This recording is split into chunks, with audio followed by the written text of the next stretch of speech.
GK spirituals பார்வையாளர்களுக்கு எனக்கு பணிவான ரிஷபராசிக்கு இந்த வைகாசி மாதம் நல்ல மாதமாக தான் இருக்குது. ஆனால் மனசில் சின்ன பதட்டமோ அல்லது ஒரு மெல்லிய ஒரு பய உணர்வோ இருந்துக்கிட்டே இருக்கும். இது மட்டும்தான் இந்த மாதத்துடைய முக்கியமான குறையாக இருக்கலாம். அல்லது உங்களுடைய தேக ஆரோக்கியம் பாதிக்கப்படுறது, இது மட்டும்தான் இந்த மாதத்துடைய ஒரு மைனஸ் பாயிண்ட் தவிர மற்றபடி எல்லா நாட்களும் உங்களுக்கு சிறப்பான நாட்களாகவே அமையும். உத்தியோகத்தில் இருக்கிறவங்க சுறுசுறுப்பாக காணப்படுவாங்க. இதுவரைக்கும் உத்தியோகத்தில் இருந்த மன அழுத்தங்கள்லாம் நீங்கி உற்சாகமாக பணிபுரியக்கூடிய ஒரு நேரம் தான் இருக்குது. வெளிநாடு சம்பந்தப்பட்ட வேலையில் ஈடுபடக்கூடியவங்க அல்லது வெளிநாடு சம்பந்தப்பட்ட தொழிலில் ஈடுபடக்கூடியவங்களுக்கு அதீத உயர்வுகள் கிடைக்கலாம். அதற்கான வாய்ப்புகள் உண்டு. சொந்த தொழில் செய்யக்கூடியவங்களாக இருந்தால் அவங்க வெளிநாடு தொடர்புடைய தொழில்கள், நீர் சம்பந்தப்பட்ட தொழில்கள், மீன்பிடி சம்பந்தப்பட்ட தொழில்கள், ஆலயம் தொடர்பான தொழில்கள், விவசாயம் சம்பந்தப்பட்ட தொழில்கள், இரும்பு சம்பந்தப்பட்ட தொழில்கள், ரியல் எஸ்டேட் சம்பந்தப்பட்ட தொழில்கள், மருத்துவம் சம்பந்தப்பட்ட தொழில்கள், ஐடி சம்பந்தப்பட்ட தொழில்கள், கல்வித்துறை சம்பந்தப்பட்ட தொழில்களில் இந்த மாதம் மிகப்பெரிய வரவேற்பு இருக்குன்னு நீங்கள் எதிர்பார்க்கலாம். அதில் அதீத லாபங்களும் உங்களுக்கு கிடைக்கலாம். மே 26 அப்புறம் உங்களுடைய லாபஸ்தானத்தை குரு பார்க்கறதுனால உங்களுடைய லாபாதிபதி உச்சமாக இருக்கிறதுனால ஒரு சிலருக்கு தங்கம் சேரலாம். இளைய சகோதரத்தால் நன்மையோ அல்லது மூத்த சகோதரத்தால் நன்மையோ ஏற்படுறதுக்கான வாய்ப்பு உண்டு.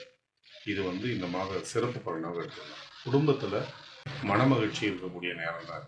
முன் எப்போதும் இல்லாத அளவுக்கு கணவன் மனைவி கிட்ட ஒரு ஒற்றுமை இருக்கும்.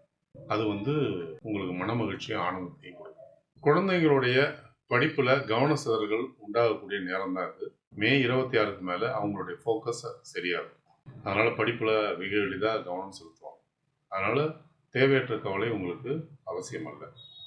மே 26ஆம் தேதிக்கு மேலே உங்கள் குழந்தைங்களுடைய ஆரோக்கியம் மேம்படும்.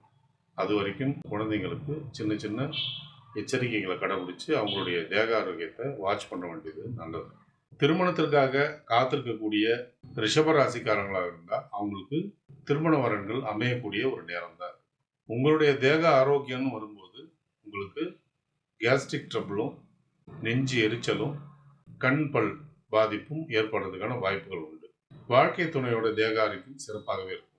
சகோதர சகோதரிகளால் ஆதாயங்கள் கிடைக்கும். தங்கம் சேர்க்கக்கூடிய வாய்ப்புகள் அதிகரிக்கும். இதுவே இந்த மாத சிறப்பு பலனை எடுத்துக்கலாம். முக்கிய முடிவுகளை எடுப்பதற்கு சாதகமான நாட்களை தேர்வு செய்வது மிகவும் நல்லது. உங்களுக்கு நல்ல தசாபுத்தி நடந்து கொண்டிருந்தால் பலன்கள் இருமடங்காக மாறும். சோதனையான தசாபுத்தி நடந்து கொண்டிருந்தால் பலன்கள் நடப்பதில் தடை தாமதங்கள் ஏற்படும். பாதகமான நாட்களில் முக்கிய முடிவுகளை எடுக்காமல் இருப்பது மிகவும் நல்லது. ஒருவேளை உங்களுக்கு நல்ல தசாபுத்தி நடந்து கொண்டிருந்தால் இந்த நாட்களை பற்றின கவலைக்கு அவசியமே இல்லை. சந்திராஷ்டம தினங்களில் தேவையற்ற பயணங்களையும் தேவையற்ற பேச்சுக்களையும் தவிர்ப்பது நலம். இந்த மாதம் உங்களுடைய நன்மையை நீங்கள் அதிகரிச்சுக்கவும் உங்களுடைய தீமையை நீங்கள் குறைச்சிக்கவும் நீங்கள் வழிபட வேண்டிய தெய்வங்கள் திருவெண்காடு ஈஸ்வரர், திருப்பதி வெங்கடாஜலபதி, குருவோட ஜீவ சமாதி.